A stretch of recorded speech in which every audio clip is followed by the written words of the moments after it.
Hi guys, welcome to Jatayu farms. ఒక రోజు నేను ఫామ్లోకి వెళ్ళేసరికి ఉదయం గాలి వేసినప్పుడు క్లింగ్ క్లింగ్ మన సౌండ్స్ అయితే రావడం మొదలుపెట్టింది. ఇదేంటా అని చెప్పి చూసేసరికి మా ఫామ్లో పనిచేసే అన్నయ్య అయితే ఈ ఫామ్ చుట్టూరా కూడా అంటే చాలా చెట్లకి ఈ బాటిల్స్ తీసుకుని వాటికి రాయి తగిలే విధంగా కింద ఇలాగా కార్డ్బోర్డ్ అంటే అట్ట పెట్టి ఉంటే దాన్ని చింపి ఇలా కట్టడం అయితే జరిగింది. సో దీనివల్ల ఏం జరుగుతుందంటే ఎప్పుడైనా గాలి వీస్తే ఈ అట్టపెట్టి కదలడం వల్ల ఆ అట్టపెట్టి పైన కట్టిన రాయి అనేది ఈ బాటిల్కి తగలడం జరుగుతుంది. సో గాలి ఎంత ఎక్కువగా వీస్తే ఈ రాయి అన్ని ఎక్కువ సార్లు అంత బలంగా ఈ బాటిల్ కి తగిలి సౌండ్స్ రావడం అయితే జరుగుతుంది. సో నేను ఇది చూసి చాలా ఆశ్చర్యపోయాను, ఎందుకంటే నేను ఇలా ఎప్పుడు ఎక్కడ చూడలేదు.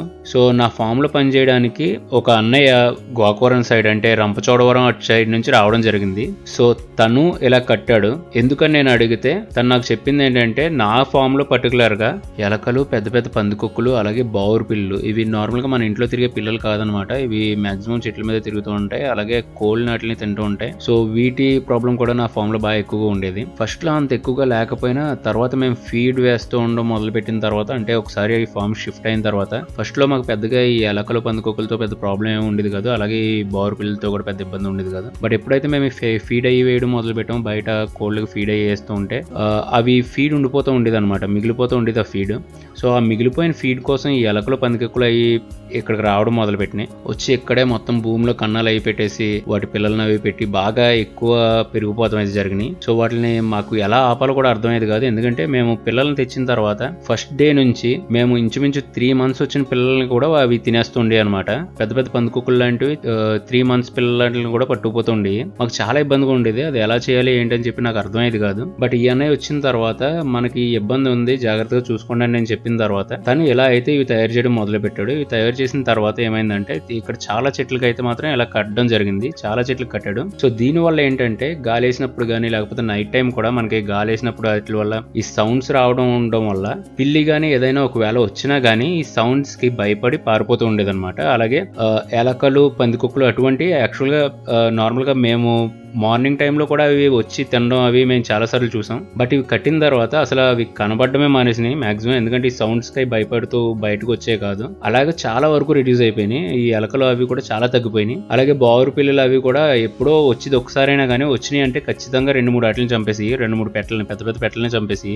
బట్ ఇవి కట్టి ఇలా ఉంచిన తర్వాత అది కూడా మాకు చాలా వరకు తగ్గిపోయింది అనమాట. అటువంటి ఇబ్బంది ఏం లేకుండా పోయింది. సో ఇటువంటిది మీరు గనక ఒకవేళ ఏదైనా అంటే ఇప్పుడు చాలా మంది ఫ్రీ రేంజ్ లో పెంచడం వల్ల అందరూ కూడా తోటల్లో వేస్తున్నారు. సో అలా తోటల్లో వేసిన వాళ్ళకి ఈ బావురు పిల్ల ఇబ్బంది అది ఎటువంటిది ఏమన్నా ఉన్నా, లేదా ఈ పందికొక్కులు, ఎలకల వల్ల ఏదైనా సమస్య ఉన్నా గానీ మీరు ఇలా కట్టుకుంటాం వల్ల మీకు ఏమవుద్దంటే మాక్సిమం అవి వచ్చినా గానీ మీకు పెద్ద నష్టం అయితే జరిగే అవకాశం ఉండదు, ఎందుకంటే ఈ గాలి వేసినప్పుడల్లా ఈ సౌండ్ రావడం వల్ల అవి భయపడి పారిపోతూ ఉంటాయి. సో ఇది మీ అందరికీ చెప్పాలని చెప్పి నాకు అనిపించింది, చాలా యూస్ఫుల్ ట్రిక్ ఇది. ఇదే కాకుండా నా ఫామ్ లోకి కుక్కలు అవి కూడా అంటే బయట తిరిగే కుక్కలు అవి కూడా నా ఫామ్ లోకి వచ్చి కొన్ని పెట్టలను అవి గట్రా చంపడం అయితే జరిగింది చాలా సార్లు. ఇంతకు ముందు కూడా 1-2 సార్లు జరిగింది.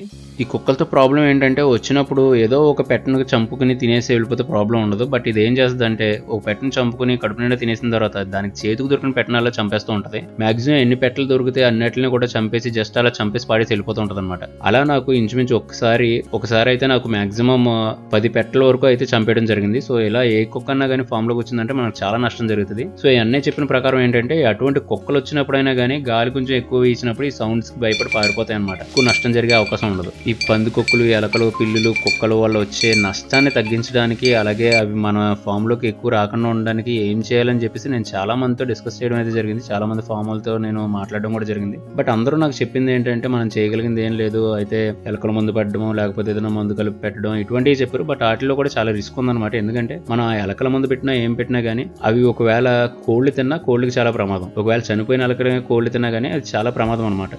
కాబట్టి ఇలా మందు పెట్టడం అది అంత పెద్ద మంచి సొల్యూషన్ కాదని చెప్పి నాకు అనిపించింది. నేను గూగుల్ మొత్తం వెతికినా కానీ దొరకని సొల్యూషన్ ఇలా మారుమూల గూడె నుంచి వచ్చిన ఒక అన్నయ్య మైండ్లో ఉంటుందని అయితే నేను అసలు అనుకోలేదు. మీకు కూడా నాకులాగే మన ఫామ్లో వర్క్ చేసే అన్నయ్య తెలివితేటలు నచ్చుంటే ఇంకెందుకు లేట్, ఒక లైక్ కామెంట్ చేసి తనను అభినందించండి.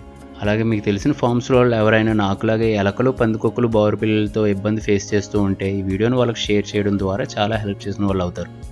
Thank you.